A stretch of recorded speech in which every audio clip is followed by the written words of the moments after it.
महाराणा प्रताप पॉकेटबुक प्रकरण 1 बाप्पा रावळ मेवाड राज्याचे संस्थापक। राजस्थानच्या वीरभूमीवर वसलेल्या मेवाड राज्याची गौरवशाली परंपरा एका महान व्यक्तीपासून सुरू झाली असे मानले जाते, ते म्हणजे बाप्पा रावळ। त्यांचे वडील वल्लभीपूरचे राजा शिलादित्य होते, परंतु बाप्पांच्या जन्मापूर्वीच शत्रूच्या आक्रमणादरम्यान त्यांना वीरमरण आले।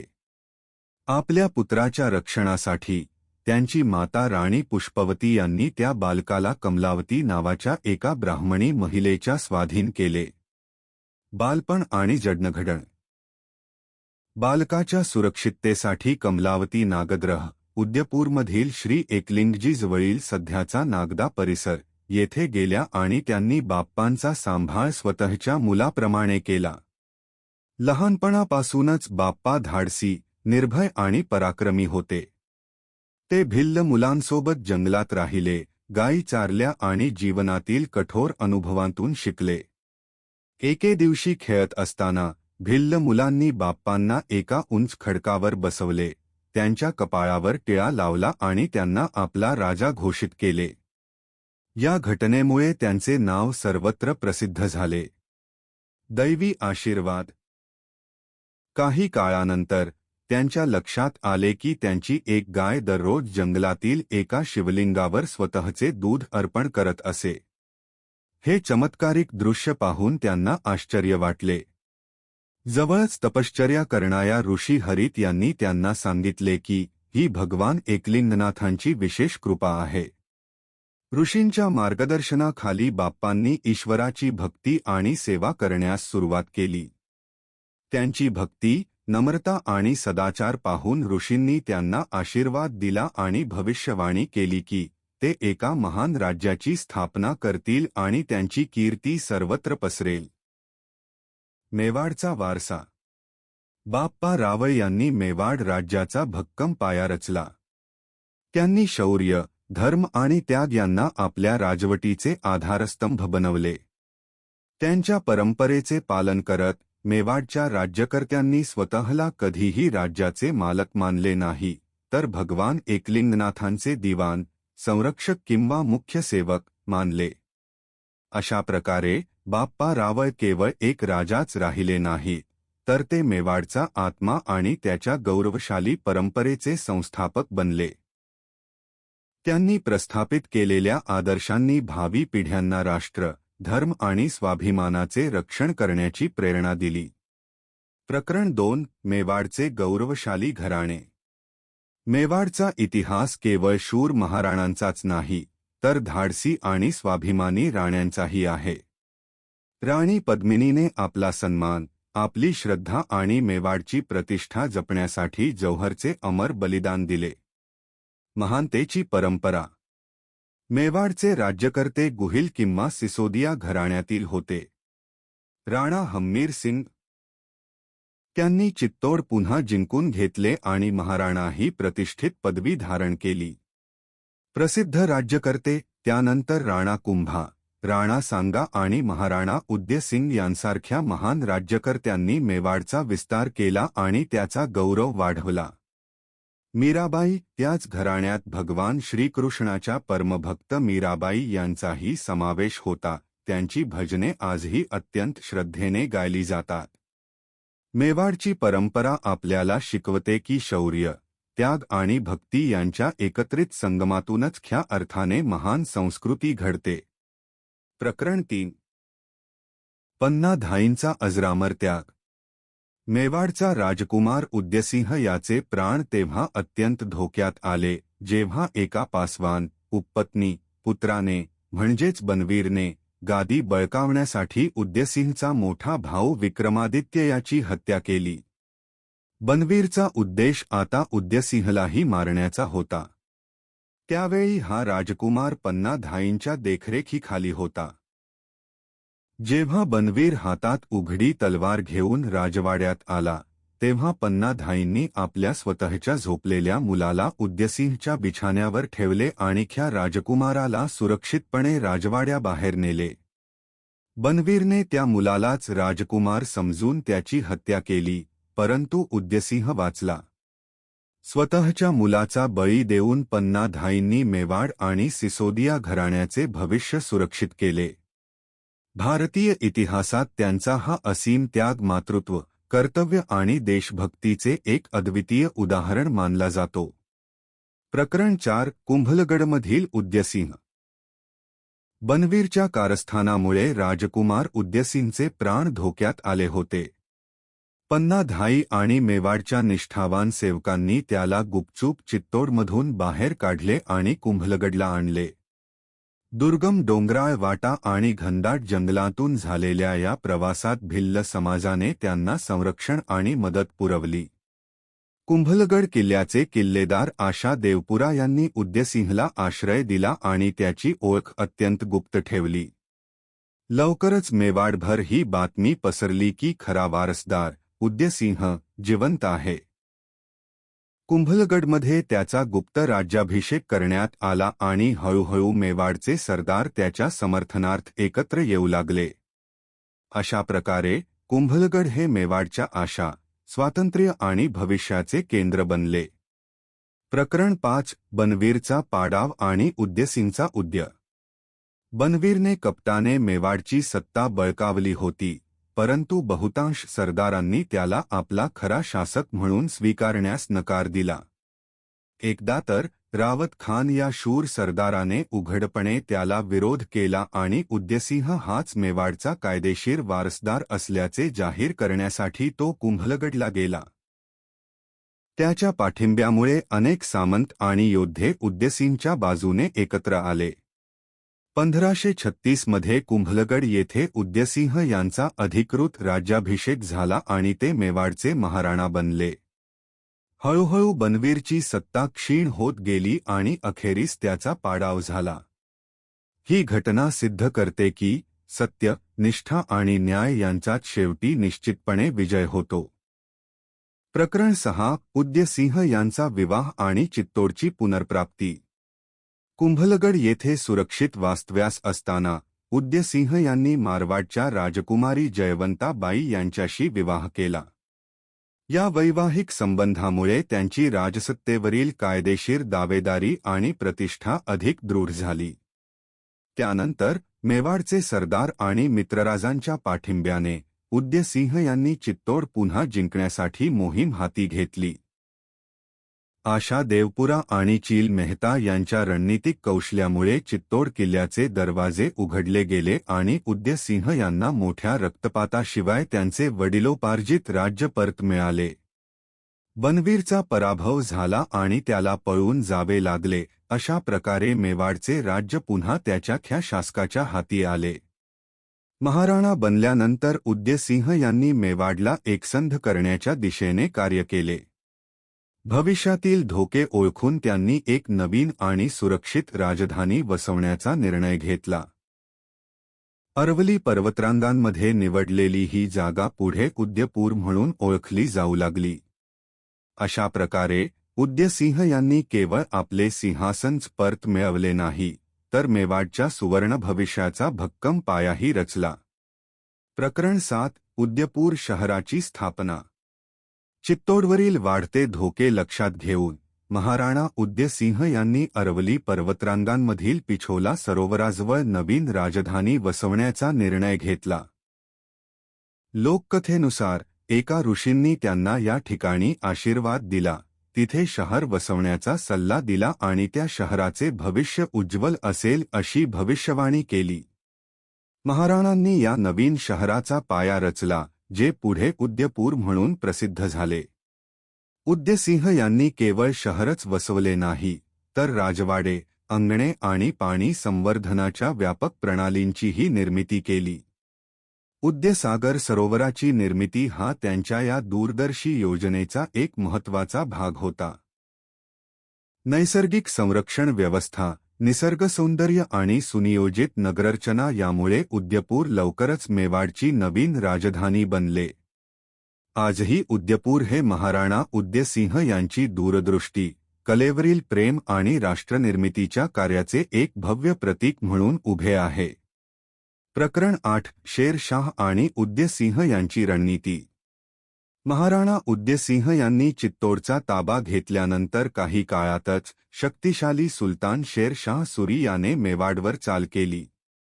त्यावेळी लष्करी दृष्टीने मेवाडची स्थिती पुरेशी बळकट नव्हती. अनावश्यक आणि विनाशकारी युद्ध टाळण्यासाठी उदयसिंह यांनी चित्तोड किल्ल्या शेरशाहच्या स्वाधीन केल्या. हा निर्णय म्हणजे दुर्बलतेचे लक्षण नव्हते, तर राज्य आणि प्रजेच्या संरक्षणासाठी स्वीकारलेली एक दूरदर्शी रणनीती होती. उदयसिंह यांनी आपल्या सैन्याला डोंगराळ भागात एकत्रित ठेवले आणि योग्य संधीची वाट पाहिली. शेरशाहच्या मृत्यूनंतर मेवाडने आपली स्थिती पुन्हा एकदा यशस्वीपणे बळकट केली. या अनुभवाने उदयसिंह यांना शिकवले की भविष्यासाठी अधिक सुरक्षित राजधानी असणे आवश्यक आहे. आणि याच जाणीवेमुळे उदयपूरच्या स्थापनेचा मार्ग मोकळा झाला. ही घटना हेच दर्शवते की कधीकधी शहाणपण आणि संयम हे देखील धैर्याचेच एक श्रेष्ठ रूप असते. प्रकरण 9. उदयसिंह आणि अकबर. मुघल सम्राट अकबराला संपूर्ण भारतावर आपले वर्चस्व प्रस्थापित करायचे होते, परंतु मेवाड हा त्याच्या मार्गातील सर्वात मोठा अडथळा ठरला. इतर अनेक राजांच्या विपरीत महाराणा उदयसिंह यांनी मुघलांचे मांडलिकत्व स्वीकारण्यास नकार दिला आणि मेवाडचा स्वाभिमान व स्वातंत्र्य यांच्या रक्षणाला सर्वोच्च प्राधान्य दिले. यामुळे अकबर आणि मेवाड यांच्यात मोठा संघर्ष अटळ झाला. त्यानंतर झालेली चित्तोडची लढाई ही केवळ दोन राज्यकर्त्यांमधील संघर्ष नव्हता, तर ती दोन विचारसरणींमधील टक्कर होती. एका बाजूला साम्राज्यविस्ताराचे धोरण होते, तर दुसऱ्या बाजूला स्वातंत्र्य आणि स्वाभिमानाची भावना होती. जरी चित्तोडची प्रचंड हानी झाली, तरी मेवाडची स्वतंत्र वृत्ती जिवंत राहिली. हा अध्याय आपल्याला शिकवतो की स्वतःचा सन्मान आणि स्वातंत्र्य यांच्या रक्षणासाठी केलेला अविरत संघर्ष हाच मेवाडचा सर्वात महत्त्वाचा वारसा आहे. प्रकरण 10. अकबराचा चित्तोडवरील वेढा. चित्तोडचा किल्ला जिंकण्यासाठी अकबराने त्याला चहूबाजूंनी वेढा घातला. जयमल, रावत सैनदास, बल्लू सोलंकी आणि इतर अनेक शूर राजपूत सेनापतींनी अत्यंत धैर्याने किल्ल्याचे रक्षण केले. अनेक महिने चाललेल्या या भीषण लढाईत मुघल सैन्याला सत आणि प्रखर विरोधाचा सामना करावा लागला. तरीही अखेरीस मुघलांची प्रचंड साधनसामग्री आणि सततच्या तोफगोळ्यांच्या मायामुळे किल्ल्याची संरक्षण व्यवस्था कमकुवत झाली. राजपुतांनी अतुलनीय शौर्य दाखवले आणि चित्तोडच्या रक्षणासाठी सर्वोच्च बलिदान दिले. युद्धाच्या शेवटी किल्ला मुघलांच्या ताब्यात गेला आणि असंख्य जीव गेले. हा संघर्ष केवळ एका किल्ल्यापुरता मर्यादित नव्हता, तर तो मेवाडचा अभिमान, स्वातंत्र्य आणि सन्मान यांच्या रक्षणाचे सर्वोच्च प्रतीक होता. चित्तोडमधील बलिदान आजही शौर्य आणि स्वाभिमानाची अमर गाथा म्हणून स्मरले जाते. प्रकरण 11. प्रताप आणि उदयसिंह. चित्तोडच्या पतनानंतर महाराणा उदयसिंह यांनी मेवाडच्या सुरक्षेसाठी उदयपूरला नवीन राजधानी बनवण्याचा निर्णय घेतला. तरुण प्रताप यांचा या निर्णयाशी पूर्णपणे सहमत नव्हता, कारण ते चित्तोडला मेवाडचा अभिमान आणि स्वाभिमानाचे सर्वोच्च प्रतीक मानत असत. तरीही त्यांनी आपल्या वडिलांबद्दलचा आदर कायम राखला आणि राज्याची एकता हीच सर्वात महत्त्वाची मानली. दरम्यान राजदरबारात वारसाहक्काबाबत मतभेद निर्माण होऊ लागले, परंतु प्रताप यांनी सत्तेसाठी कधीही संघर्ष केला नाही. त्यांनी संयम, त्याग आणि कर्तव्यनिष्ठा दर्शवली. या कठीण परिस्थितींनी त्यांचे व्यक्तिमत्व अधिकच बळकट केले. अशा प्रकारे उदयसिंह यांची दूरदृष्टी आणि प्रताप यांचा अढळ स्वाभिमान यांनी मिळून मेवाडच्या भविष्याचा पाया रचला. प्रकरण 12. उदयसिंह आणि प्रताप यांच्यातील संबंध. महाराणा उदयसिंह आणि महाराणा प्रताप यांच्यातील नाते आदर, विश्वास आणि स्नेह यांवर आधारित होते. उदयसिंह यांनी बालपणापासूनच प्रताप यांना युद्धकला, राज्यकारभार आणि नेतृत्व यांचे शिक्षण दिले, तसेच विविध क्षेत्रात जबाबदाऱ्या सोपवून त्यांना भविष्यातील शासक म्हणून घडवले. प्रताप यांना त्यांची आई जयवंताबाई यांच्याकडून उच्च नैतिक मूल्ये मिळाली, तर भिल्लांच्या सहवासात राहिल्यामुळे त्यांना धैर्य, संघर्ष आणि सामान्य जनतेचे जीवन यांची जवळून ओळख झाली. मेवाडचे स्वातंत्र्य आणि सुरक्षा हे उदयसिंह आणि प्रताप या दोघांचेही सामायिक ध्येय होते. उदयसिंह यांनी आखलेली गनिमी काव्याची रणनीती आणि धोरणात्मक दूरदृष्टी प्रताप यांनी पुढे चालवली आणि तिचे रूपांतर मेवाडच्या संरक्षणासाठी एका प्रभावी शस्त्रात केले. पितापुत्राचा हा वारसा पुढे मेवाडच्या अभिमानाची आणि सन्मानाची ओळख बनला. प्रकरण 13. महाराणा उदयसिंह यांची अंतिम वर्षे. चित्तोडच्या पतनानंतरही महाराणा उदयसिंह यांनी मुघल सम्राट अकबराचे वर्चस्व स्वीकारण्यास नकार दिला. त्यांनी मेवाडचे स्वातंत्र्य आणि स्वाभिमान यांचे रक्षण सर्व गोष्टींपेक्षा अधिक महत्त्वाचे मानले. उदयपूरची स्थापना केल्यानंतर त्यांनी राज्याची पुनर्रचना केली आणि गोगुंदा हे आपले मुख्य केंद्र बनवले. तिथूनच त्यांनी मेवाडची सुरक्षा आणि भविष्यातील योजनांवर काम केले. 28 फेब्रुवारी 1572 रोजी गोगुंदा येथे महाराणा उदयसिंह यांचे निधन झाले. ते केवळ एक शूर शासकच नव्हते, तर दूरदर्शी राष्ट्रनिर्मातेही होते. उदयपूरची स्थापना, गनिमी काव्याच्या युद्धतंत्राची सुरुवात आणि मेवाडच्या स्वातंत्र्याचे अथक रक्षण ही त्यांची महत्त्वपूर्ण योगदान होती. हाच वारसा पुढे महाराणा प्रताप यांच्या संघर्षाचा आणि गौरवाचा पाया ठरला. प्रकरण 14. महान उदयसिंह. महाराणा उदयसिंह यांचे मूल्यमापन अनेकदा केवळ चित्तोड सोडण्याच्या निर्णयावरून केले जाते, परंतु त्यांचे जीवन हे संघर्ष, दूरदृष्टी आणि देशभक्ती यांचे खरे प्रतीक होते. अत्यंत कठीण परिस्थितीतही त्यांनी मेवाडचे स्वातंत्र्य टिकवून ठेवले, मुघलांचे मांडलिकत्व कधीही स्वीकारले नाही आणि राज्याच्या संरक्षणासाठी नाविन्यपूर्ण रणनीतींचा अवलंब केला. उदयपूरची स्थापना आणि मेवाडची पुनर्रचना ही त्यांच्या महान कामगिरींपैकी काही प्रमुख कार्ये होती. उदयसिंह यांनी जनसहभाग आणि गनिमी कावा या धोरणांचा पाया घातला होता, ज्यांचा नंतर महाराणा प्रताप यांनी यशस्वीरित्या अवलंब केला. ते केवळ एक शासक नव्हते, तर एक दूरदर्शी राष्ट्रनायक होते, ज्यांनी अत्यंत कठीण प्रसंगात मेवाडची अस्मिता, स्वाभिमान आणि भविष्य सुरक्षित राखले. प्रकरण 15. युवराज प्रताप सिंह आणि भिल्ल समाजाचे योगदान. महाराणा प्रताप यांचे व्यक्तिमत्व घडवण्यात त्यांच्या मातोश्री जयवंताबाई यांची भूमिका अत्यंत महत्त्वपूर्ण होती. त्यांनी प्रताप यांच्यात शौर्य, त्याग आणि स्वाभिमान यांसारखी मूल्ये रुजवली. बालपणी प्रताप यांनी आपला बराचसा वेळ जंगलात आणि पर्वतांवर भिल्ल समाजाच्या सहवासात घालवला. तिथेच त्यांनी प्रतिकूल परिस्थितीत तग धरून राहणे, निसर्गाशी नाते जोडणे आणि संघर्षाचा स्वीकार करणे हे गुण आत्मसात केले. भिल्ल समाज प्रताप यांना प्रेमाने कीका असे संबोधत असे. प्रताप भिल्ल समाजाला आपलेच कुटुंब मानत आणि नेहमीच त्यांना समान आदर देत असत. पुढे अकबराविरुद्धच्या तीव्र संघर्षाच्या काळात भिल्ल समाजाने त्यांच्या पाठीशी खंबीरपणे उभे राहून अत्यंत महत्त्वाची भूमिका बजावली. प्रताप आणि भिल्ल समाज यांच्यातील हे नाते मेवाडची एकता, समानता आणि तिथल्या लोकांच्या सामर्थ्याचे एक उत्कृष्ट उदाहरण ठरले आहे. प्रकरण 16. जयवंताबाई आणि महाराणा प्रताप. महाराणा प्रताप यांचे जीवन आणि चारित्र्य घडवण्यात त्यांच्या मातोश्री जयवंताबाई यांची भूमिका अत्यंत महत्त्वाची होती.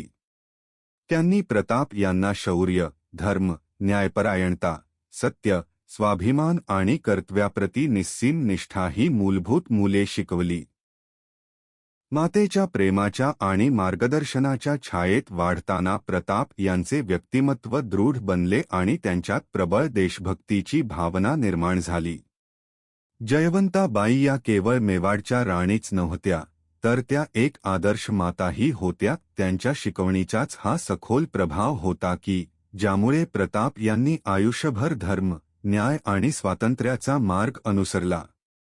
अशा प्रकारे जयवंताबाईंनी त्या महान योद्ध्याला आणि राष्ट्रपुरुषाला घडवले, ज्यांना आज जग महाराणा प्रताप म्हणून आदराने स्मरते. प्रकरण 17. प्रताप यांचा राज्याभिषेक. महाराणा उदयसिंह यांच्या निधनानंतर मेवाडमध्ये वारसा हक्कावरून वाद निर्माण झाला.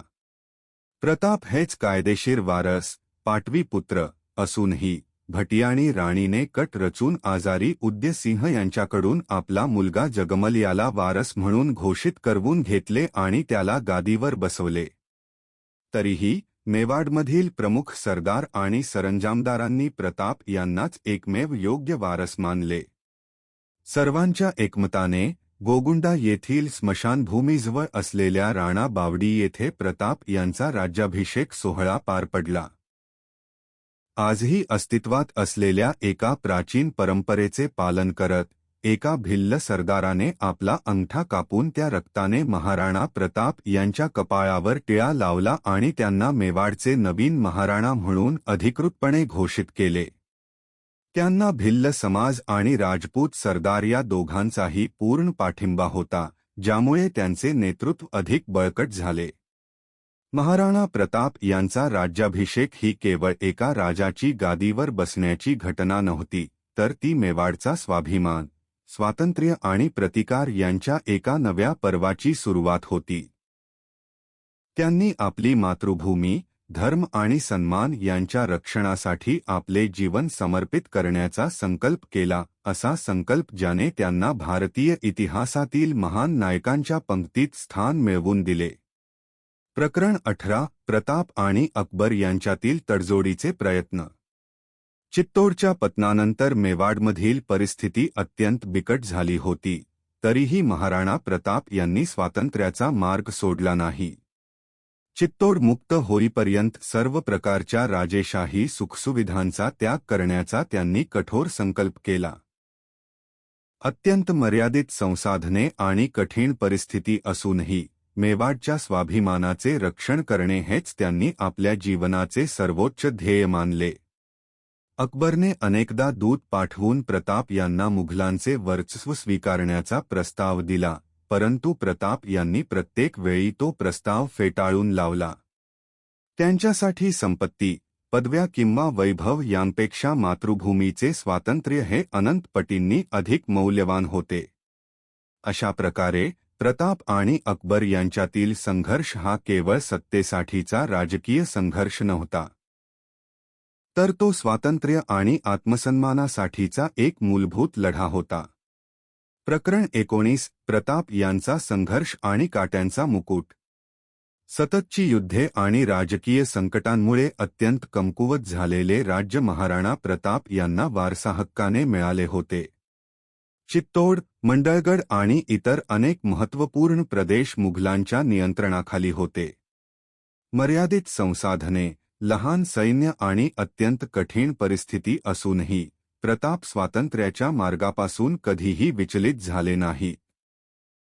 जेव्हा बहुतांश राजपूत राजांनी अकबराचे वर्चस्व स्वीकारले होते, तेव्हाही मेवाडचा सन्मान राखण्यासाठी प्रताप एखाद्या अढखडकाप्रमाणे ठाम उभे राहिले. प्रताप यांना अनेक वैयक्तिक आणि राजकीय आव्हानांचाही सामना करावा लागला.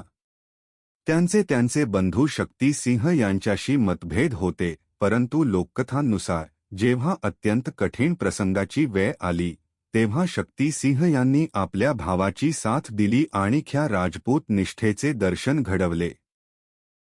अत्यंत कठीण काळातही प्रताप यांचे धैर्य, संयम आणि स्वातंत्र्याप्रती असलेली अढळ निष्ठा यांनी त्यांना इतिहासातील एक अजरामर नायक बनवले. प्रकरण 20. अकबराचे धोरण आणि प्रताप यांचा निर्धार.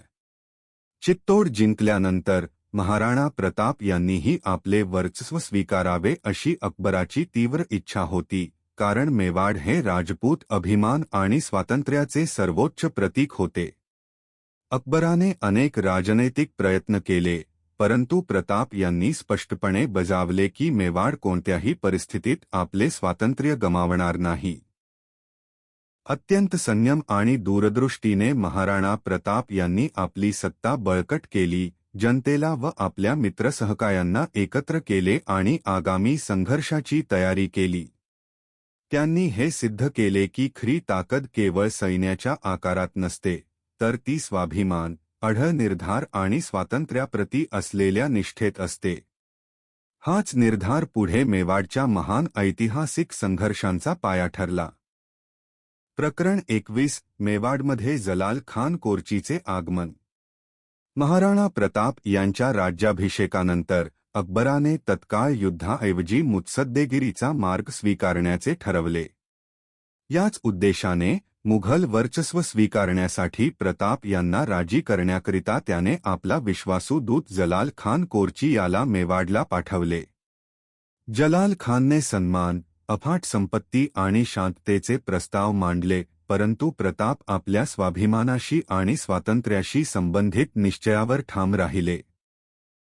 मेवाड कोणत्याही परिस्थितीत आपले स्वातंत्र्य गमावणार नाही, हे प्रताप यांनी स्पष्ट शब्दात सांगितले. या ठाम उत्तरामुळे जलाल खानला अपयशी होऊन परतावे लागले. या घटनेवरून हे सिद्ध झाले की महाराणा प्रताप यांच्यासाठी कोणत्याही राजकीय सत्तेपेक्षा किंवा राजवैभवापेक्षा आपल्या मातृभूमीचा सन्मान आणि स्वातंत्र्य अधिक महत्त्वाचे होते. प्रकरण 22. कुंवर मानसिंह यांचे शिष्टमंडळ. 1573 मध्ये अकबराने महाराणा प्रताप यांच्याकडे आणखी एक मुत्सद्दी शिष्टमंडळ पाठवले. याचे नेतृत्व आमेरचे कुंवर मानसिंह करत होते.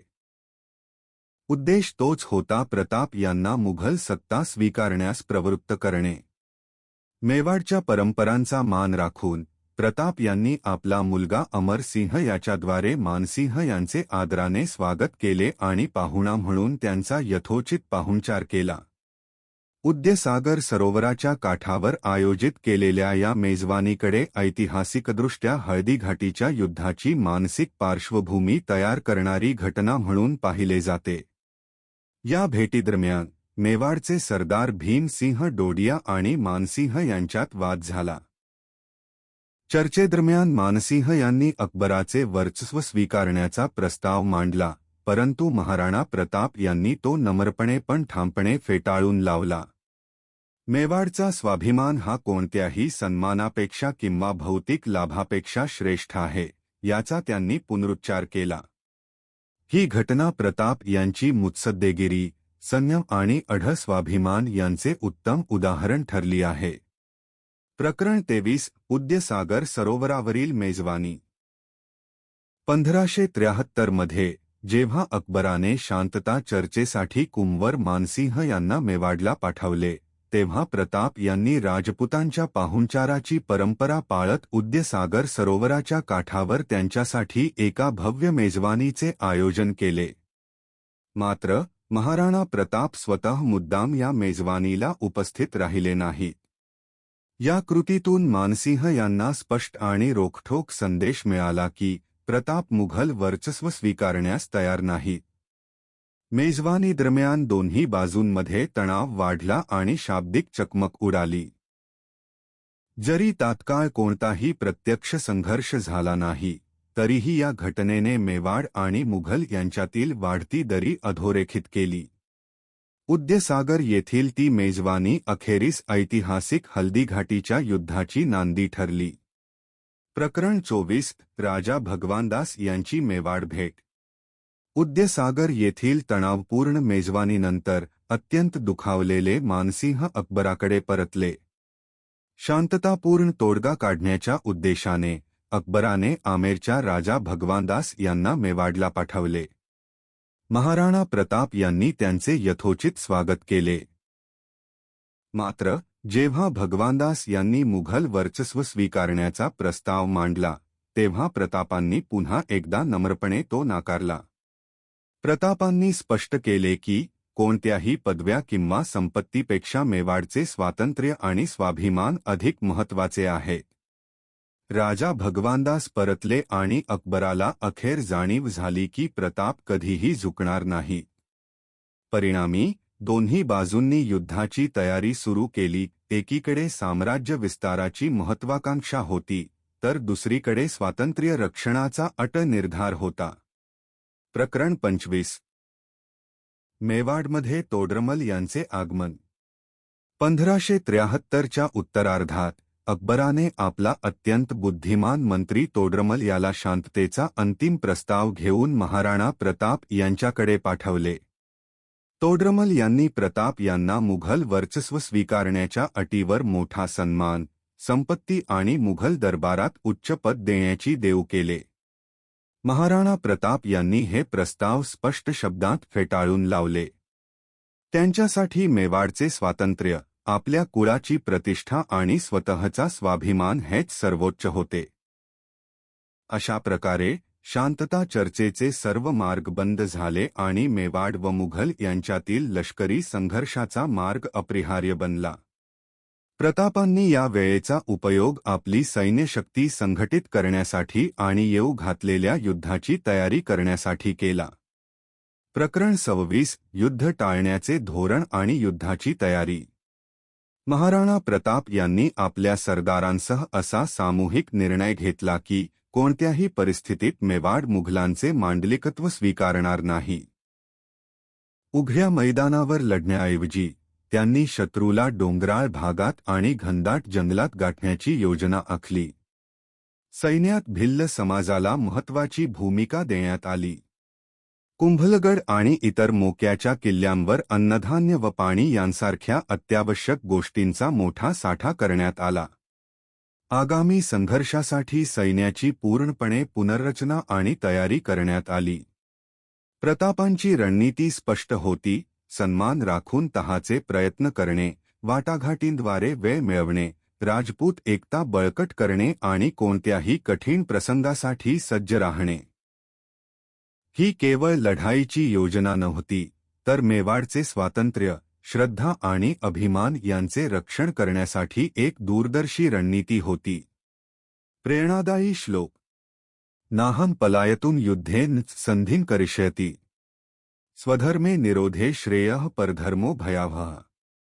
तात्पर्य: मी रणांगणातून पळून जाणार नाही किंवा सक्तीचा करारही स्वीकारणार नाही.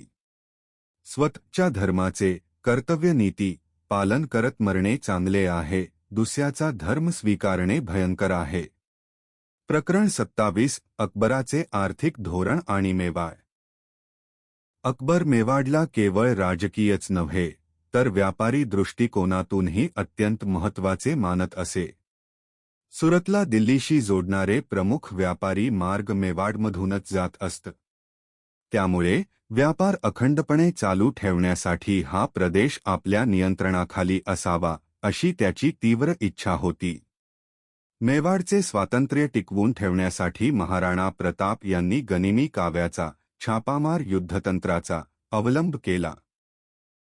भिल्ल योद्ध्यांच्या सक्रिय पाठिंब्याने त्यांनी मुघल सैन्यावर सतत दबाव ठेवला आणि त्यांच्या रसद पुरवठ्याच्या मार्गात अडथळे निर्माण केले.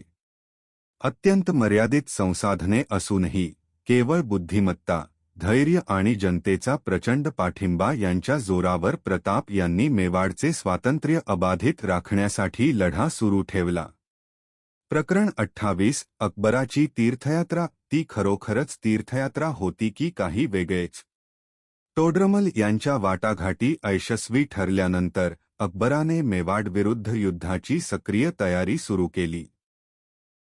त्या काळात राजस्थानमधील इतर अनेक राजपूत राजेही मुघलांना विरोध करत होते आणि महाराणा प्रताप यांचा त्यांच्याशी संपर्क होता. अजमेरच्या दर्ग्याला भेट देण्याच्या, तीर्थयात्रेच्या बहाण्याने अकबर राजस्थानमध्ये आला, परंतु त्याने या वास्तव्याचा उपयोग मेवाडवरील लष्करी मोहिमेची आखणी करण्यासाठी केला. त्याने आमेरचा राजकुमार मानसिंह याला मुघल सैन्याचा मुख्य सेनापती म्हणून नियुक्त केले. एका राजपूत राजाविरुद्ध दुसऱ्या राजपूत सेनापतीला तैनात केल्यास राजपूतांची एकता भंग पावेल, असा चतुर विचार अकबराने केला होता. 3 एप्रिल 1576 रोजी मानसिंह मेवाडच्या दिशेने निघाला आणि युद्धाची तयारी अंतिम करण्यासाठी तो मंडळगड येथे थांबला. दुसरीकडे महाराणा प्रताप आणि त्यांचे निष्ठावान सहकारी आपापल्या युद्धनीतीला अंतिम स्वरूप देत होते. अशा प्रकारे दोन्ही सैन्ये युद्धासाठी पूर्णपणे सज्ज झाली होती. साम्राज्य विस्ताराचे धोरण आणि स्वातंत्र्य व स्वाभिमान रक्षणाचा संकल्प यांचा थेट संघर्ष होणार होता. प्रकरण 29 प्रताप यांची युद्धविषयक बैठक. मुघल सेनापती मानसिंह प्रचंड सैन्य घेऊन मेवाडच्या दिशेने येत असल्याचे समजताच महाराणा प्रताप यांनी गोगुंदा येथे आपल्या प्रमुख सरदारांची बैठक बोलावली. त्यांनी एकत्रितपणे युद्धनीतीवर चर्चा केली. बहुतांश सरदारांनी मुघलांशी उघड्या मैदानावर लढू नये असा सल्ला दिला. त्याऐवजी डोंगराळ भागात आणि अरुंद खिंडींमध्ये लढावे असे त्यांनी सुचवले, कारण ती मेवाडची सर्वात मोठी रणनीतिक जमेची बाजू होती. या योजनेनुसार प्रताप यांनी आपले सैन्य लोसिंग गावाजवळ हलवले, तर मानसिंहने मोलेला येथे तळ ठोकला. एके दिवशी शिकारीसाठी बाहेर पडलेला मानसिंह आपल्या काही मोजक्याच सैनिकांसह प्रतापच्या सैन्याच्या अगदी जवळ येऊन पोहोचला. ही संधी साधून काही योद्ध्यांनी अचानक हल्ला करण्याचा प्रस्ताव मांडला. मात्र झाला बीडा यांनी असा युक्तिवाद केला की असावधान असलेल्या आणि बचावासाठी सज्ज नसलेल्या शत्रूवर हल्ला करणे हे क्षत्रिय धर्माच्या, योद्ध्यांच्या आचारसंहितेच्या विरुद्ध आहे. त्यांचे म्हणणे मान्य करून महाराणा प्रताप यांनी हल्ल्याचा आदेश देण्यास नकार दिला. ही घटना प्रताप यांचे शौर्य, प्रतिष्ठा आणि नीतिमत्ता यांचे एक प्रभावी प्रतीक ठरली आहे. केवळ विजयापेक्षा सन्मान आणि नैतिकतेला अधिक महत्त्व देणारा खरा योद्धा कसा असतो, हे त्यांनी यातून सिद्ध केले. अध्याय 30 हळदीघाटीची किंवा खामनोरची लढाई. 18 जून 1576 रोजी खामनोरच्या मैदानावर महाराणा प्रताप आणि मुघल सेनापती राजा मानसिंग यांच्यात एक ऐतिहासिक लढाई झाली, जी आज हळदीघाटीची लढाई म्हणून ओळखली जाते. हळदीघाटी ही बालीचा आणि खामनोर या गावांच्या दरम्यान असलेली एक अरुंद, पिवळ्या मातीची पर्वतीय खिंड आहे. हा केवळ दोन सैन्यांमधील संघर्ष नव्हता, तर साम्राज्यवादी गुलामगिरीविरुद्ध स्वातंत्र्य आणि आत्मसन्मानासाठी लढले गेलेले एक गहन वैचारिक युद्ध होते. जरी प्रत्यक्ष लढाई केवळ काही तास चालली असली, तरी तिचे पडसाद शतकानुशतके उमटत राहिले आहेत. राजस्थानच्या लोकपरंपरा आजही आपल्या गाण्यांमधून या वीरगाथेचे स्मरण करतात. गोगुंदा रे घाट पर मचो घणो घमसान. गोगुंदाच्या पर्वतीय खिंडीत एक भीषण युद्ध पेटले होते. हळदीघाटीची लढाई आपल्याला शिकवते की आपला आत्मसन्मान आणि स्वातंत्र्य जपण्यासाठी अथकपणे लढणे हेच खरे शौर्य आहे. प्रकरण 31 हल्दीघाटीच्या युद्धाच्या सुरुवातीच्या टप्प्यात राणा प्रताप यांचा विजय. 18 जून 1576 रोजी हल्दीघाटीच्या युद्धात महाराणा प्रताप यांनी मुघल सैन्यावर जोरदार हल्ला चढवला. त्यांच्या पहिल्याच आक्रमणामुळे मुघल सैन्याच्या अनेक तुकड्यांना माघार घ्यावी लागली. हकीम खान सूर यांनीही असाधारण शौर्य गाजवत शत्रूचे मोठे नुकसान केले.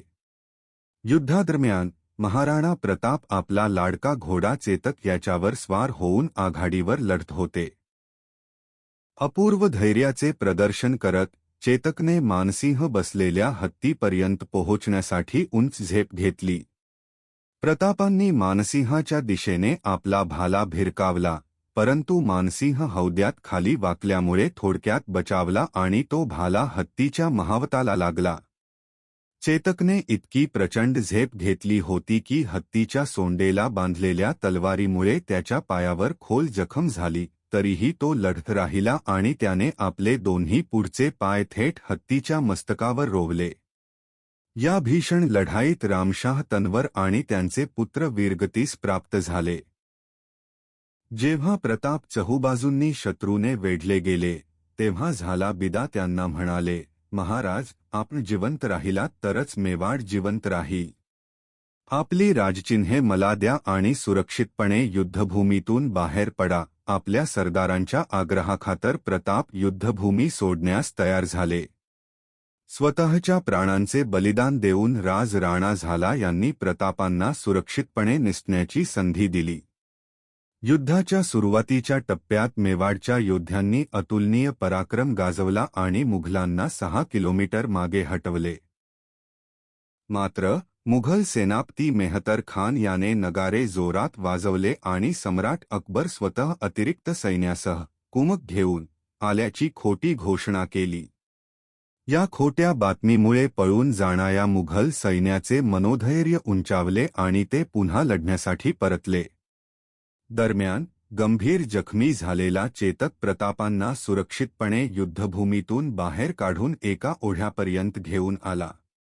एका अंतिम आणि प्रचंड झेपेत चेतकने प्रतापांना ओढ्याच्या पलीकडे नेले आणि त्यानंतर पलीकडच्या तीरावर कोसळून प्राण सोडले. त्या ठिकाणी आजही त्याचे स्मारक समाधी उभे आहे. याच ठिकाणी प्रतापांचा पाठलाग करणारे खुरासान आणि मुलतान हे दोन मुघल सैनिक त्यांच्यापर्यंत पोहोचले. मात्र प्रतापांचे दुरावलेले बंधू शक्ती सिंह यांनी हा पाठलाग पाहिला होता. योग्य वेळी तिथे पोहोचून शक्ती सिंहने एकाच घावात दोन्ही मुघल सैनिकांना ठार केले. त्यानंतर माफी मागत तो प्रतापांच्या चरणी नतमस्तक झाला आणि त्यांना आपला स्वतःचा घोडा अर्पण केला. प्रकरण 32 गोगुंदामध्ये मुघल सैन्याची दयनीय अवस्था. हल्दीघाटीच्या युद्धानंतर मुघल सेनापती राजा मानसिंग गोगुंदा येथे पोहोचला, परंतु त्याला तिथे राणा प्रताप आढळले नाहीत. ते नगर जवळपास पूर्णपणे ओस पडले होते आणि मुघल सैन्याला त्वरित अन्न व जीवनावश्यक साहित्याच्या तीव्र टंचाईचा सामना करावा लागला. महाराणा प्रताप यांनी आसपासचा परिसर आधीच रिकामा केला होता आणि सर्व धान्य व आवश्यक संसाधने तिथून हलवली होती. परिणामी मुघल सैनिकांना उपासमार, आजारपण आणि सततच्या भीतीचा सामना करावा लागला. अन्नाच्या शोधात डोंगराबाहेर पडण्याचे धाडस ते करू शकत नव्हते, कारण प्रतापांचे गनिमी काव्याने लढणारे सैन्य त्यांच्यावर हल्ला करण्यासाठी सदैव सज्ज होते. आपल्या विलक्षण दूरदृष्टी आणि रणनीतीद्वारे महाराणा प्रताप यांनी समोरासमोरचे मोठे युद्ध लढताही मुघल सैन्याला अत्यंत कठीण परिस्थितीत आणून ठेवले. हे त्यांच्या बुद्धिमत्तेचे आणि गनिमी काव्यातील नैपुण्याचे एक उत्कृष्ट उदाहरण होते. प्रकरण 33 राणा प्रताप आणि त्यांच्या सैन्याचे पर्वतांकडे प्रत्यावर्तन. हल्दीघाटीच्या युद्धानंतर महाराणा प्रताप आणि त्यांचे सैन्य कोल्यारी येथे पोहोचले, जिथे जखमी सैनिकांवर उपचार करण्यात आले. या युद्धात मातृभूमीसाठी असंख्य शूर योद्ध्यांनी आपल्या प्राणांचे बलिदान दिले, ज्यामध्ये हकीम खान सूर, झाला बिदा आणि रामशाह तन्वर हे प्रमुख होते. युद्धानंतर त्या दुर्गम पर्वतांमध्ये प्रतापांचा पाठलाग करण्याचे धाडस मुघल सैन्यात उरले नाही. भिल्ल योद्धे आणि पर्वतीय पायदळाच्या खंबीर पाठिंब्यासह प्रतापांनी गनिमी कावा, छापामार युद्धतंत्र स्वीकारले आणि आपला लढा सुरूच ठेवला. खमनोरजवळील रक्ततलाई, रक्ताचे तळे, आजही त्या वीरांनी दिलेल्या महान बलिदानाची साक्ष देत उभी आहे. हल्दीघाटीचे युद्ध हे शौर्य, त्याग आणि स्वातंत्र्यासाठीच्या अट निश्चयाचे एक अजरामर प्रतीक बनले. प्रकरण 34 अकबराला मुघल सैन्याविषयीची बातमी समजते. हल्दीघाटीच्या युद्धानंतर जेव्हा अकबराला ही बातमी समजली की महाराणा प्रताप केवळ जिवंतच नाहीत तर पर्वतातून आपला लढा सक्रियपणे पुढे नेत आहे, तेव्हा तो संतापला. आपला मुख्य सेनापती राजा मानसिंग याला प्रतापांना पकडण्यात अपयश आले आहे, हे समजल्यावर त्याला तीव्र निराशा झाली. विजयाचे प्रतीक म्हणून प्रतापांचा प्रसिद्ध आणि पराक्रमी युद्धहत्ती रामप्रसाद याला पकडून अकबराच्या दरबारात पाठवण्यात आले. अकबराने त्या हत्तीचे नाव बदलून पीरप्रसाद असे ठेवले, परंतु तो निष्ठावान प्राणी आपल्या मालकापासून वेगळे होण्याचे दुःख सहन करू शकला नाही. असे म्हटले जाते की रामप्रसादाने अन्नपाणी घेण्यास नकार दिला आणि काही दिवसांतच आपले प्राण त्यागले. निष्ठा आणि निस्सीम भक्तीची ही कथा आजही लोकांना प्रेरणा देते. यावरून हे दिसून येते की केवळ सैनिकच नव्हे तर प्राणीही महाराणा प्रतापांबद्दल अगाध प्रेम आणि निष्ठा बाळगत असत. प्रकरण 35 हळदीघाटीचे युद्ध महाराणा प्रताप यांचा विजय. 18 जून 1576 रोजी हळदीघाटीच्या भूमीवर महाराणा प्रताप आणि मुघल सैन्य यांच्यात ऐतिहासिक युद्ध झाले. एका बाजूला राजा मानसिंग यांच्या नेतृत्वाखालील प्रचंड मुघल सैन्य होते, तर दुसऱ्या बाजूला मर्यादित संसाधने असूनही अदम्य इच्छाशक्ती बाळगणारे महाराणा प्रताप उभे होते. युद्धाच्या सुरुवातीलाच प्रतापांच्या सैन्याने इतका जोरदार हल्ला चढवला की मुघल सैन्याला माघार घ्यावी लागली. खुद्द प्रतापांनी रणांगणावर असीम पराक्रम गाजवला. जरी अनेक वीरांनी आपल्या प्राणांचे बलिदान दिले आणि प्रतापांचा लाडका हत्ती रामप्रसाद मुघलांच्या हाती लागला, तरीही प्रताप यांचा पराभव झाला नाही किंवा ते शत्रूच्या हातीही लागले नाही. युद्धानंतर मुघल सैन्य गोगुंदा येथे अत्यंत दयनीय स्थितीत अडकून पडले, तर प्रतापांनी पर्वतांतून आपला अविरत लढा चालू ठेवला. गनिमी काव्याचा, छापामार युद्धतंत्राचा अवलंब करून त्यांनी कालांतराने मेवाडच्या बहुतांश प्रदेशांवर पुन्हा आपले वर्चस्व प्रस्थापित केले. याच कारणांमुळे अनेक इतिहासकार आणि लोकपरंपरा हळदीघाटीच्या युद्धाकडे केवळ एक लढाई म्हणून नाही, तर स्वाभिमान, स्वातंत्र्य आणि अढळ संघर्षाची विजयगाथा म्हणून पाहतात. हळदीघाटीने हे सिद्ध केले की खरा विजय केवळ रणांगण जिंकण्यात नसून आपल्या आदर्शांचे आणि स्वातंत्र्याचे यशस्वीपणे रक्षण करण्यात असतो. प्रकरण 36, चेतक आणि शक्तिसिंह. हल्दीघाटीचे युद्ध हे केवळ शौर्याचेच नव्हे, तर अढळ निष्ठा आणि बंधुभावाचेही प्रतीक आहे. महाराणा प्रताप यांचा लाडका घोडा चेतक अत्यंत शूर आणि बुद्धिमान होता. युद्धादरम्यान राजा मानसिंगच्या हत्तीवर झेप घेण्याचे अविश्वसनीय धाडस त्याने दाखवले. त्या कृतीत तो गंभीररित्या जखमी झाला. जेव्हा युद्धाची परिस्थिती प्रतिकूल झाली, तेव्हा झाला बिदा यांनी महाराणांचा राजमुकुट स्वतः परिधान करून शत्रूचे लक्ष स्वतःकडे वेधून घेतले आणि महाराणांचे प्राण वाचवले. जखमी चेतकने महाराणा प्रताप यांना सुरक्षित स्थळी पोहोचवले आणि एका रुंद ओढ्याला यशस्वीरित्या ओलांडल्यानंतरच त्याने प्राणार्पण केले. चेतकची निष्ठा अजरामर आहे. दरम्यान प्रताप यांचे दुरावलेले बंधू शक्तिसिंह यांनी प्रताप यांचा पाठलाग करणाऱ्या 2 मुघल सैनिकांना ठार मारले. त्यानंतर प्रताप यांना सुरक्षितपणे निसटण्यास मदत करण्यासाठी त्यांनी आपला स्वतःचा घोडा त्यांना दिला. या महत्त्वपूर्ण घटनेमुळे 2 भावांमधील दुरावलेले संबंध पुन्हा सुधारले. चेतकची निष्ठा आणि शक्तिसिंह यांचे शौर्य मेवाडच्या इतिहासात सदैव प्रेरणास्थान म्हणून राहील. प्रकरण 37, महाराणा प्रताप यांचा विजय, हल्दीघाटी युद्धाचा पुरावा. 18 जून 1576 रोजी झालेले हल्दीघाटीचे युद्ध अवघे 3 तास चालले असले तरी त्याचे परिणाम दूरगामी होते. या युद्धात अकबराच्या प्रचंड मुघल सैन्याचा सामना महाराणा प्रताप यांच्याशी झाला. मर्यादित संसाधने असूनही स्वातंत्र्याच्या ध्येयासाठी प्रताप ठाम होते.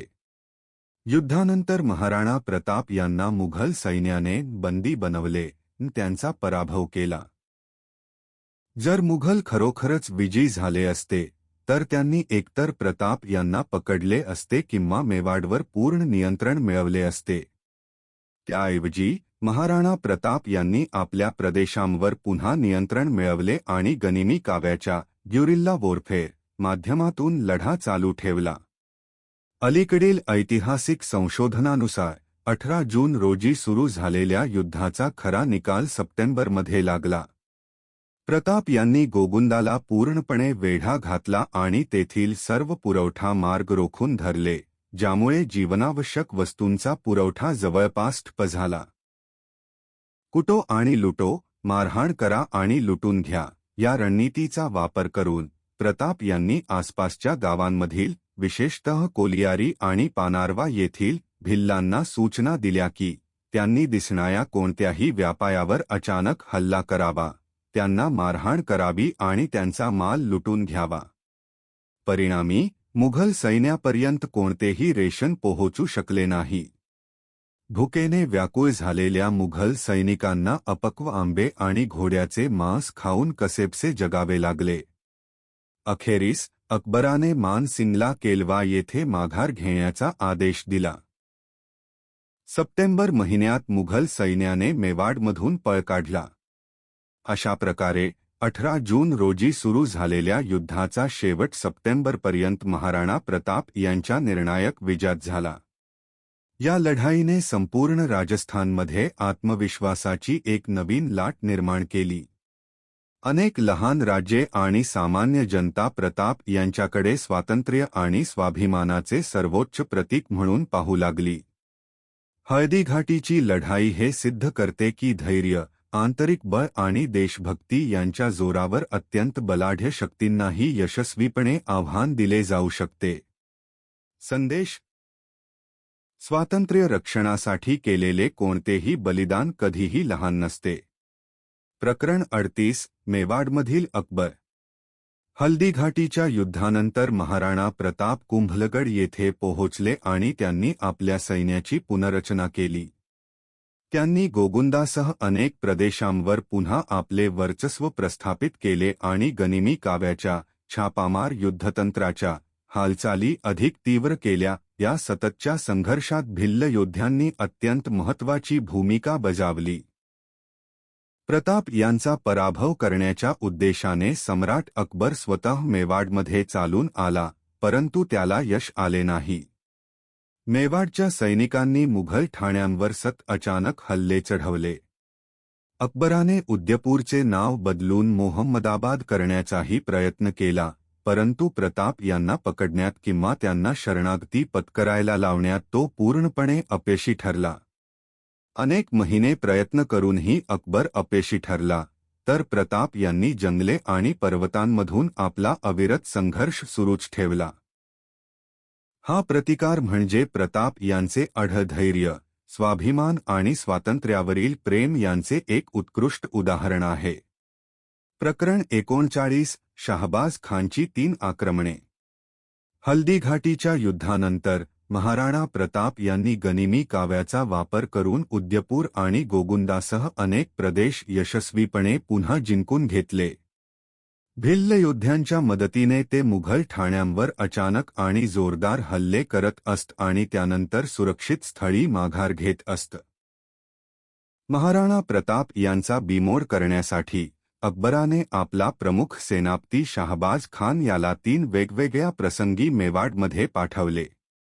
1577, 1579 आणि 1580 मधील मोहिमांदरम्यान शाहबाज खानने आपली संपूर्ण लष्करी ताकद पणाला लावली, तरीही तो प्रताप यांना पकडू शकला नाही किंवा त्यांना झुकवू शकला नाही. अरवली पर्वतरांगांचा दुर्गम प्रदेश, जनतेचा प्रचंड पाठिंबा आणि गनिमी काव्याची उत्कृष्ट रणनीती यांच्या जोरावर प्रताप यांनी प्रत्येक वेळी मुघलांना यशस्वीपणे चकवले. अखेरीस वारंवार आलेल्या अपयशामुळे हताश होऊन अकबराला शाहबाज खानला परत बोलावणे भाग पडले. प्रकरण 40 कुंभलगड आणि शाहबाज खान. कुंभलगड हा मेवाडमधील सर्वात मजबूत आणि सामरिकदृष्ट्या अत्यंत महत्त्वाचा किल्ला होता. महाराणा कुंभा यांनी बांधलेला हा किल्ला मेवाडच्या संरक्षणाचा मुख्य आधारस्तंभ मानला जात असे. हल्दीघाटीच्या लढाईनंतर मुघल सेनापती शाहबाज खान याने हा किल्ला जिंकण्यासाठी त्याला वेढा घातला. राजपूत सैनिकांनी निकराचा लढा दिला, परंतु लवकरच अन्नधान्य आणि रसद संपू लागली. सरदारांच्या आग्रहाखातर महाराणा प्रताप यांनी किल्ला सुरक्षितपणे रिकामी करण्याचा निर्णय घेतला, जेणेकरून मेवाडच्या स्वातंत्र्याचा व्यापक लढा चालू ठेवता येईल. त्यांनी किल्ल्याच्या संरक्षणाची जबाबदारी आपल्या शूर सेनापतींवर सोपवली. अखेरीस शाहबाज खान याला किल्ला जिंकण्यात यश आले, परंतु त्याला तिथे केवळ एक रिकामी वास्तूच आढळली. महाराणा प्रताप आणि त्यांचे लोक तोपर्यंत सुरक्षित स्थळी निघून गेले होते. या घटनेतून प्रताप यांची दूरदृष्टी आणि रणनीतिक कौशल्य दिसून आले. किल्ला हातातून जाऊ शकतो, पण स्वातंत्र्याचा लढा मात्र कधीही थांबता कामा नये. प्रकरण 41 अब्दुल रहीम खानेखानाची मोहीम. इसवी सन 1580 ते 81 मध्ये अकबराने अब्दुल रहीम खानेखानाला मेवाडवर पाठवले. याच काळात कुंवर अमरसिंह यांनी मुघल छावणीवर अचानक हल्ला केला आणि त्यांचा यशस्वीपणे पराभव केला. या मोहिमेदरम्यान खानेखानाच्या कुटुंबातील काही स्त्रिया मेवाडच्या सैन्याच्या हाती लागल्या. जेव्हा महाराणा प्रताप यांना ही गोष्ट समजली, तेव्हा त्यांनी त्वरित आदेश दिला की त्या सर्व स्त्रियांना पूर्ण सन्मान आणि सुरक्षिततेसह त्यांच्या कुटुंबियांकडे परत पोहोचवले जावे. प्रताप यांनी त्यांच्याशी आपल्या स्वतःच्या बहिणी आणि मुलींप्रमाणेच आदरपूर्वक वर्तन केले. महाराणा प्रताप यांच्या या उदार आणि उदात्त वर्तनाने अब्दुल रहीम खानेखान अत्यंत प्रभावित झाले. त्यांनी प्रताप यांच्या स्तुतीमध्ये कविताही रचली. ही घटना सिद्ध करते की महाराणा प्रताप केवळ एक महान योद्धाच नव्हते, तर धर्म, संस्कृती आणि मानवी मूल्यांचे एक आदर्श प्रतीकही होते. प्रकरण 42 अकबराच्या विरोधातील बंडे, इसवी सन 1580 ते 1583. इसवी सन 1580 ते 1583 या काळात अकबराला बिहार, बंगाल, काबूल आणि इतर प्रदेशांमध्ये अनेक बंडांचा सामना करावा लागला. या संकटांमुळे त्याचे लक्ष मेवाडवरून विचलित झाले आणि त्या प्रदेशातील मुघल सत्ता कमकुवत होऊ लागली. याच काळात अब्दुल रहीम खानेखान अजमेरचा सुभेदार बनला. महाराणा प्रताप यांची उदारता आणि त्यांचे चारित्र्य पाहून तो खूप प्रभावित झाला होता. भामाशाह यांच्या माध्यमातून त्याने प्रताप यांना मुघल सेवा स्वीकारण्याचा प्रस्ताव दिला, परंतु भामाशाह यांनी तो प्रस्ताव स्पष्टपणे फेटाळून लावला. भामाशाह यांची अढळ निष्ठा आणि महाराणा प्रताप यांचा स्वाभिमान यातून हे सिद्ध झाले की मेवाडचा संघर्ष केवळ राज्यासाठी नव्हता, तर तो स्वातंत्र्य, संस्कृती आणि सर्वोच्च सन्मानाच्या रक्षणासाठी होता. प्रकरण 43 देवाईरचा विजय, इतिहासाला कलाटणी देणारी घटना. हल्दीघाटीच्या युद्धानंतर काही वर्षे अकबर इतर बंडाळ्या आणि समस्यांमध्ये गुंतून राहिला. हा काळ महाराणा प्रताप यांच्यासाठी एक सुवर्णसंधी ठरला. त्यांनी आपल्या सैन्याची पुनर्रचना केली आणि मेवाडचा विविध प्रदेश पुन्हा जिंकण्यास सुरुवात केली.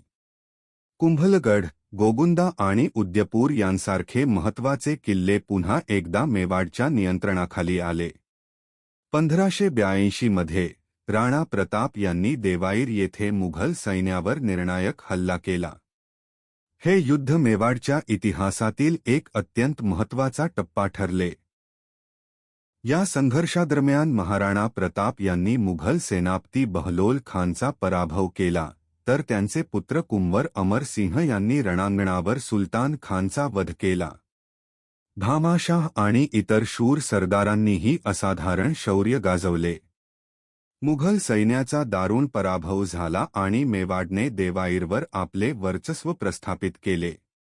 देवाईरच्या विजयानंतर मेवाडमधील मुघल प्रभाव जवळपास पूर्णपणे नष्ट झाला. हा केवळ लष्करी विजय नव्हता, तर तो स्वाभिमान, सैन्य आणि स्वातंत्र्याचा विजय होता.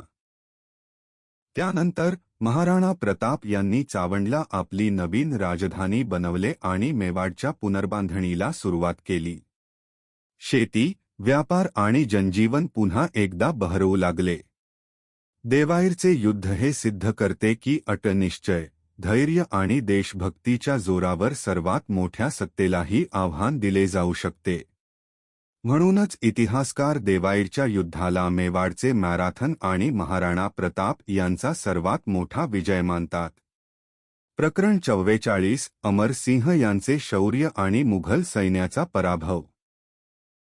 देवाईरच्या विजयानंतर महाराणा प्रताप यांनी मेवाडचा उर्वरित प्रदेश मुक्त करण्यासाठी मोहीम हाती घेतली. या महत्त्वपूर्ण कार्याची जबाबदारी त्यांचे शूर पुत्र कुंवर अमरसिंह यांच्यावर सोपवण्यात आली. अमरसिंह यांनी आश्चर्यकारक धैर्य, वेग आणि रणनीतिक कौशल्य दाखवले. गनिमी काव्याचा, गुरिल्ला युद्धतंत्राचा अवलंब करून त्यांनी मुघल ठाण्यांवर सतत हल्ले केले आणि अनेक किल्ले व पोलीस ठाणे मुक्त केली. असे म्हटले जाते की अवघ्या एका वर्षात त्यांनी 36 हून अधिक मुघल ठाणी जिंकली. परिणामी मेवाडचा बहुतांश भाग पुन्हा एकदा महाराणा प्रताप यांच्या शासनाखाली आला. या मोहिमेचे यश केवळ शौर्याचे फळ नव्हते, तर ती उत्कृष्ट रणनीती, संयम आणि संघटन कौशल्याचीही साक्ष होती. अमरसिंह हे आपल्या पित्याचे अत्यंत योग्य वारसदार असल्याचे सिद्ध झाले. महाराणा प्रताप आणि अमरसिंह यांच्या संयुक्त प्रयत्नांनी मेवाडमध्ये स्वराज्याची ज्योत पुन्हा प्रज्वलित केली. हा विजय अभिमान, धैर्य आणि स्वातंत्र्याची एक अजरामर गाथा ठरला. प्रकरण 45 राणा प्रताप आणि मुघलांशी लपंडावाचा खेळ. देवेरच्या विजयानंतर महाराणा प्रताप यांनी मेवाडचा बराचसा भाग यशस्वीपणे मुक्त केला. हे पाहून अकबराने आमेरचा राजा जगन्नाथ कछवाहा याला एका प्रचंड मुघल सैन्यासह मेवाडवर पाठवले. त्याच्यासोबत बक्षी जाफर बेग आणि सय्यद राजू यांसारखे सेनापती होते. मुघल सैन्य जवळ येत असल्याची बातमी मिळताच महाराणा प्रताप यांनी आपल्या प्रसिद्ध गनिमी काव्याचा, छापामार युद्धनीतीचा अवलंब केला. समोरासमोरचे मोठे युद्ध करण्याऐवजी त्यांचे सैन्य डोंगर आणि जंगलांमध्ये माघार घेत असे आणि संधी मिळताच मुघल सैन्यावर अचानक हल्ले करत असे. यामुळे मुघल सेनापती पूर्णपणे गोंधळून गेले आणि हताश झाले. जगन्नाथ कछवाहा चावंडला पोहोचेपर्यंत प्रताप तिथून सुरक्षितपणे निघून गेले होते. संतापाच्या भरात मुघल सैनिकांनी चावंडची लूट केली, परंतु डोंगरात लपलेल्या प्रतापच्या सैन्याचे ते काहीच नुकसान करू शकले नाहीत. अखेरीस अत्यंत निराश होऊन मुघल सैन्याला माघार घ्यावी लागली.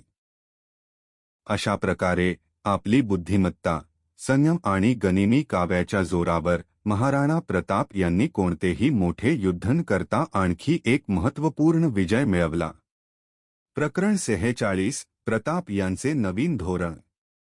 जेव्हा महाराणा प्रताप यांना समजले की सम्राट अकबर एका प्रचंड सैन्यासह काबूलच्या दिशेने कूच करत आहे, तेव्हा त्यांना जाणीव झाली की मेवाडला बळकट करण्यासाठी हीच योग्य वेळ आहे.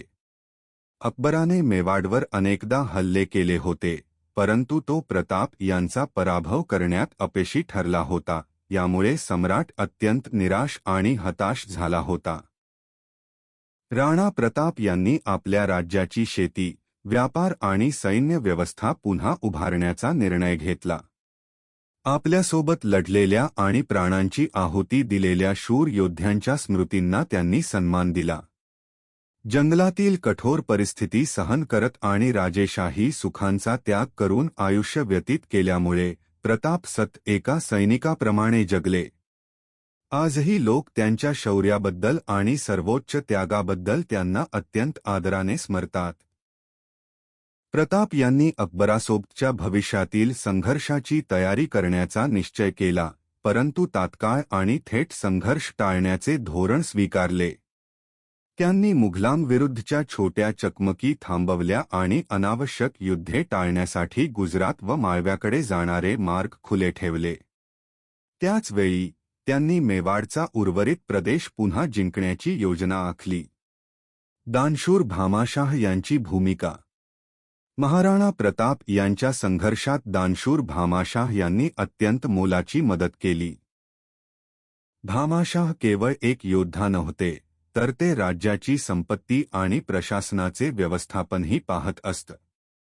निधी उभारण्यासाठी त्यांनी आपल्या सैन्यासह मुघलांवर अनेकदा हल्ले केले. एकदा भामाशाह यांनी प्रताप यांना 25 लाख रुपये आणि 20,000 सोन्याची नाणी भेट दिली. लोककथेनुसार जेव्हा प्रताप हार मानून मेवाड सोडून जाण्याच्या विचारात होते, तेव्हा भामाशाह यांनी आपली आयुष्यभराची सर्व संपत्ती त्यांच्या चरणांशी अर्पण केली. यामुळे प्रताप यांना संघर्ष चालू ठेवण्यासाठी नव्याने धैर्य मिळाले.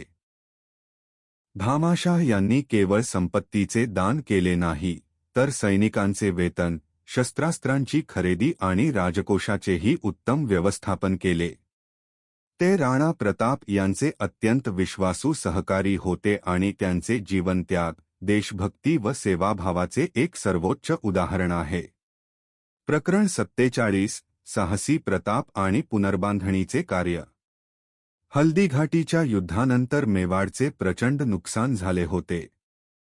गावे, शेते आणि मंदिरे उद्ध्वस्त झाली होती, परंतु महाराणा प्रताप यांनी कधीही पराभव स्वीकारला नाही. त्यांनी केवळ युद्धच केले नाही, तर मेवाडची पुनर्बांधणी करण्याचा संकल्पही केला. वनवास आणि सततच्या संघर्षाच्या काळातही प्रताप यांना आपल्या प्रजेची मनापासून काळजी होती.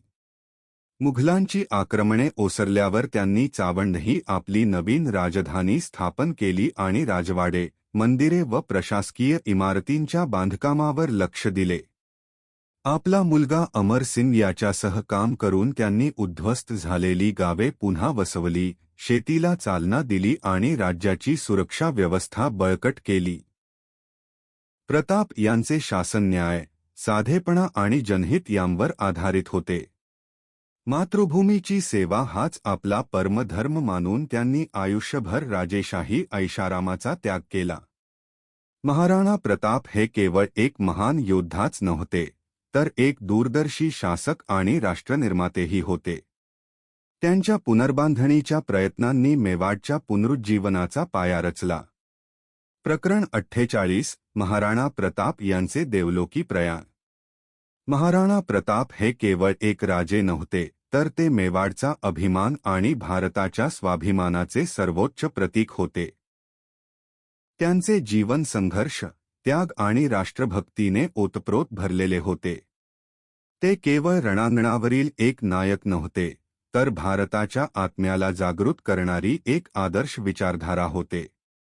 महाराणा प्रताप यांनी सुमारे 25 वर्षे मेवाडचे नेतृत्व केले आणि आपल्या असीम शौर्याने मुघलांना प्रखर आव्हान दिले.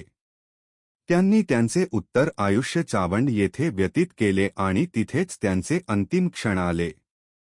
असे म्हटले जाते की शेवटच्या दिवसांत त्यांना आपला पुत्र अमरसिंह आणि मेवाडच्या भविष्याची तीव्र चिंता सतावत होती. परंतु त्यांच्या सरदारांनी राज्याचे रक्षण करण्याची दृढ शपथ घेऊन त्यांना आश्वस्त केले.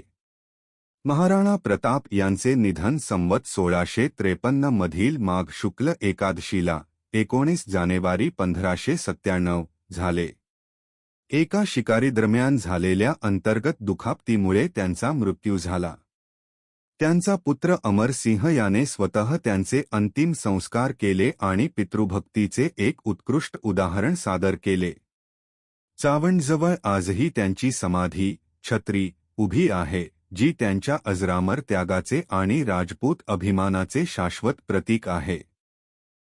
महाराणा प्रताप यांचे जीवन हे शाश्वत सत्य सिद्ध करते की राजकीय सत्ता नव्हे, तर स्वाभिमानच माणसाला अमर बनवतो. भारताचा अभिमान आणि प्रेरणास्थान म्हणून त्यांना युगानुयुगे स्मरणात ठेवले जाईल. जेव्हा जेव्हा प्रतापांचे स्मरण होईल, तेव्हा प्रत्येक भारतीयाला राष्ट्रीय अभिमानाचा गौरव जाणवेल.